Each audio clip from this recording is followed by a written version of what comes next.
रहे हैं। और इस वक्त एक और बड़ी खबर आ रही है, उसका रुख करते हैं। अनंतनाग हमले के बाद पूरे वैली की जो सुरक्षा बढ़ा दी गई है। अमरनाथ यात्रा की सुरक्षा में भी इजाफा किया गया है। वैष्णो देवी यात्रा की सुरक्षा भी बढ़ा दी गई है। संदिग्धों पर लगातार पैनी नजर रखी जा रही है। इस वक्त की बड़ी खबर आपको बता दें, जम्मू कश्मीर के अनंतनाग में आतंकवादी हमला हुआ। 2 जवानों को आतंकवादियों ने अपनी गोली का शिकार बनाया। दोनों को गोली लगने के बाद अस्पताल में इलाज के लिए दाखिल कराया गया, जहां पर एक जवान गंभीर रूप से जो जख्मी थे वो शहीद हो गए हैं। एक और जवान अभी वहां पर हैं हॉस्पिटल में, जिनका इलाज लगातार चल रहा है। और पूरे इलाके में अब सर्च ऑपरेशन बढ़ा दिए गए हैं, सुरक्षा बढ़ा दी गई है, क्योंकि वहां पर बाबा बर्फानी के दर्शन भी चल रहे हैं, वैष्णो देवी के दर्शन भी चल रहे हैं।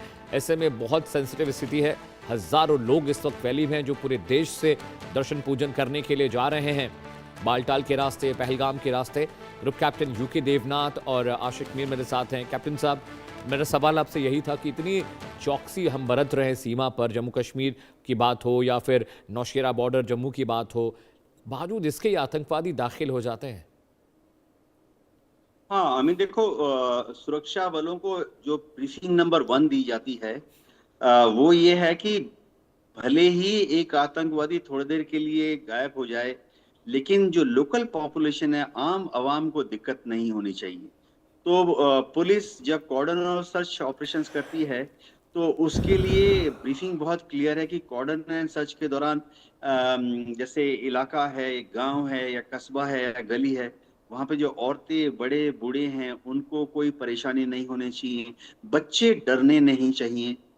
तो कई बार क्या होता है कि आपको ह्यूमन इंटेलिजेंस मिल गई है, लोकल जो इन्फॉर्मर्स हैं उन्होंने भी आपको आइडिया दे दिया कि फलाने गांव में, फलाने गली में कुछ ऐसे लोग हैं जो कि संदिग्ध हैं। या बकरवाल लोग आके कई बार बता देते हैं कि उन्होंने पहाड़ के ऊपर ऐसे लोगों को देखा है जो कि शायद वहाँ गांव के नहीं हैं, बाहर के हैं।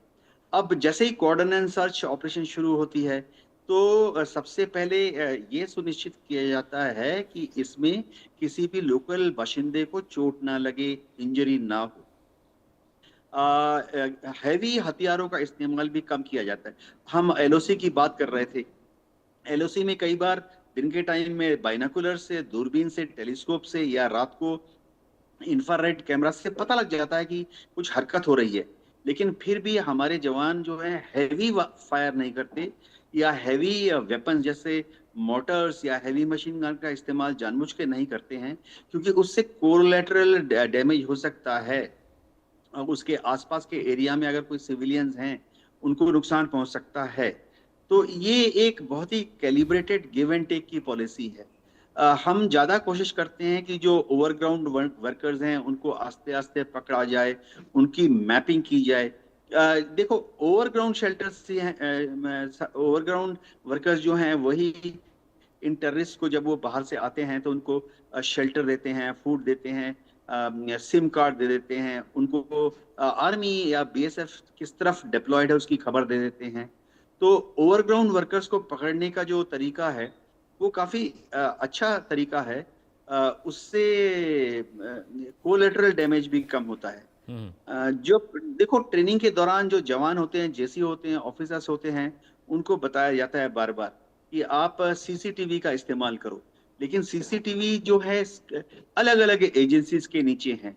ये कश्मीर में काफी बार देखा गया है। कोई सीसीटीवी जो है वो पैरामिलिट्री के पास है, कोई जेएनके पुलिस के पास है, कोई सीसीटीवी आर्मी ने लगाए हैं। तो इन सब सीसीटीवी का जो फीड है उसको तुरंत रियल टाइम में कैसे शेयर किया जाए।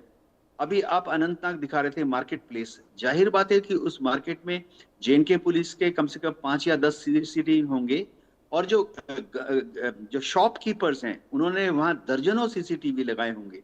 लेकिन इन सबको एक साथ किस ग्रिड में लाएं ताकि रियल टाइम पर उनको खंगाल कर उससे यूजफुल इंफॉर्मेशन निकाली जाए, बहुत ही टीडियस काम है।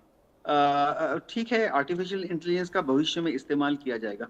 अमित, वैसे मैं बता दूं कि अब वहां पे सेंसर्स भी लगाए जा रहे हैं जंगलों में, सिस्मिक सेंसर्स लगाए जा रहे हैं। जमीन हिलेगी, आतंकवादी जाएंगे तो धरती के कंपन से पता लग जाता है। इंफ्रारेड सेंसर्स लगाए जा रहे हैं, आतंकवादी रात के अंधेरे में जाएंगे तो वो ट्रिगर हो जाते हैं। ज्यादातर जगह में एकोस्टिक सर्वर्स भी लगाए गए हैं, यानी ये सुनने में बहुत छोटी सी हल्की सी भी आवाज होगी, पत्ते की भी सरसराहट होगी, तो ये एक्रोस्टिक सेंसर्स उसको पकड़ लेते हैं। तो इन सबको एक सेंट्रल कंट्रोल रूम में फीड किया जा रहा है। अभी भी एक्सपेरिमेंटल स्टेज पर है। इतनी ज्यादा इंफॉर्मेशन आती है सेंट्रल कंट्रोल रूम में एक साथ ऐसे मौके पर कि उसको एनालाइज करके एक यूजफुल इंफॉर्मेशन निकालकर यूजफुल इंफॉर्मेशन पर कार्रवाई करने में थोड़ा सा समय लग जाता है। जी। ठीक है। आशिक मेरे साथ जुड़े हुए मेरे सहयोगी कश्मीर से। आशिक, क्या वक्त रहा होगा जब यह हमला हुआ पुलिस पार्टी पर, एसओजीज पर? क्या टाइम था, क्या किस वक्त ये हमला हुआ? देखिए अमित, 12:30 पर ये हमला जो है अनंतनाग के लाल चौक में किया गया, जब वहां पर रूटीन के तौर पर जो पुलिसकर्मी होते हैं, और इस बार जो है अमरनाथ यात्रा में 3 टायर सिक्योरिटी रखी गई थी और रूटीन के मुताबिक ये अमरनाथ यात्रा के लिए सिक्योरिटी प्रोवाइड कर रहे थे। और इस बीच दो जो बंदूक बरदार आतंकी थे वो वहां पर पहुंच जाते हैं और फायरिंग कर देते हैं, और फायरिंग के बाद वो छुपने में कहीं ना कहीं फरार होने में कहीं ना कहीं सफल हो रहे हैं। और जिस तरह से अब इस वक्त बड़े स्तर पर सर्च ऑपरेशन कंडक्ट किया जा रहा है, सेना के पैरा फोर्सेस को भी बुलाया गया है ताकि घने जंगलों में उनको जो क्षमता रहती है ऑपरेशंस कंडक्ट करना, वो इन आतंकियों को ढूंढकर मार गिराए। फिलहाल एरिया के जितने भी सीसीटीवी है उनको खंगाला जा रहा है और उन रूट्स को चेक किया जाता है जिन रूट से ये आतंकी भागने में सफल हुए हैं। और फिलहाल अगर हम 2 पुलिसकर्मी इसमें घायल हुए थे, जिनमें से एक की मौत हुई है जो कि बीरवा बड़गाम का रहने वाला है और आशिक हुसैन उसका नाम है।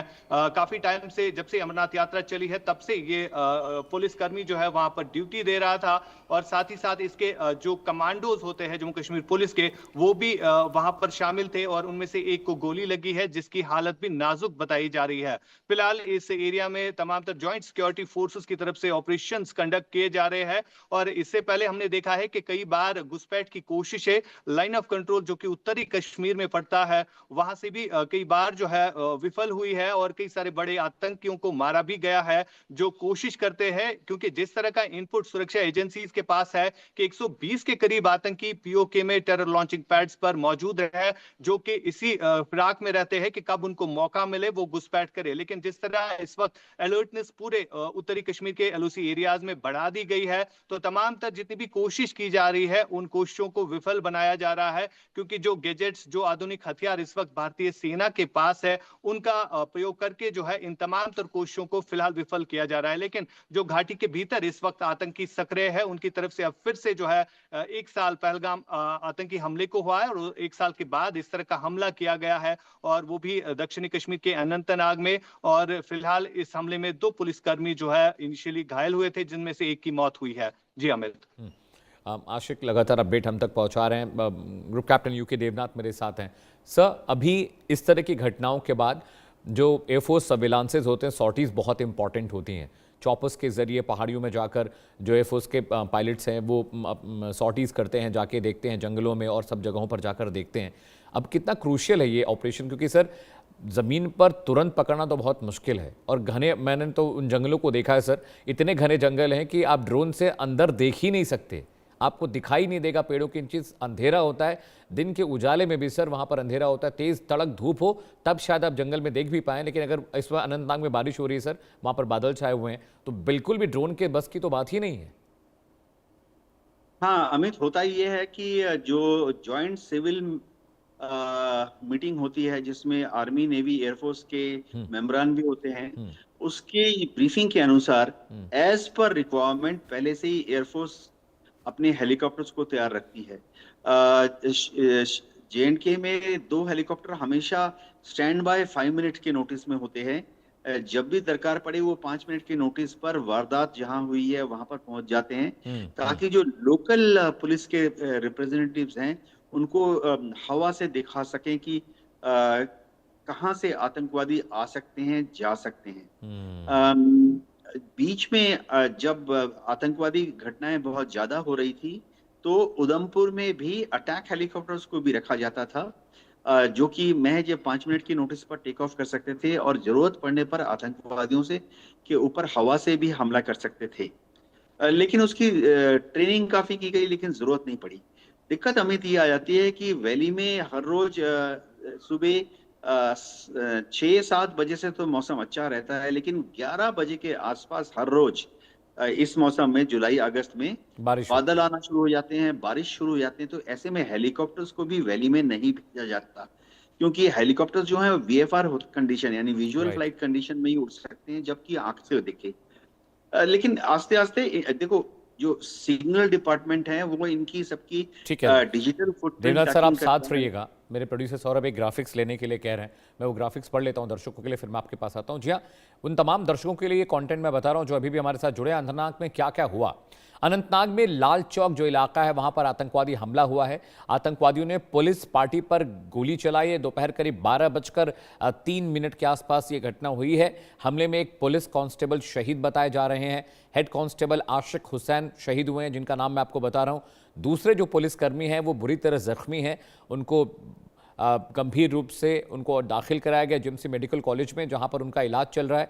और फिलहाल सुरक्षा बलों ने पूरे इलाके को घेर लिया है, चाहे वो लाल चौक का इलाका हो, आउटर अनंतनाग का इलाका हो। और चूंकि ये पहलगाम आतंकवादी हमला जब हुआ उसके बाद अब ये पहला आतंकवादी हमला हुआ है जो वैली में हुआ है, तो बहुत सारे श्रद्धालु इस वक्त घाटी में हैं जो बालटाल के जरिए, पहलगाम के जरिए बाबा बर्फानी के दर्शन के लिए जा रहे हैं। इसलिए सेना के लिए बहुत बड़ा चैलेंज है। वैष्णो देवी में भी जो सुरक्षा वो चाक चौबंद कर दी गई है। और जैसा कि आशिक मीर बता रहे थे कि पहलगाम वाला जो रास्ता है वहाँ पर भी सिक्योरिटी बढ़ा दी गई है। इसके अलावा बालटाल एक और इलाका है जहाँ के जरिए जो श्रद्धालु बाबा बर्फानी के दर्शन के लिए जाते हैं, बहुत it's a very high time, क्योंकि यहाँ पर बहुत सारे लोग बाहर से आए हुए हैं। सेना के लिए बहुत बड़ा चैलेंज ये हो जाता है। और लाल चौक की तस्वीर हम आपको दिखा रहे थे जिसमें आपको सीआरपीएफ की बख्तरबंद गाड़ी दिख रही थी। वो तस्वीरें मैं फिर से दिखाऊंगा, सौरभ आपको देंगे, मेरे जो प्रोड्यूसर हैं अभी स्क्रीन पर दिखाएंगे वो।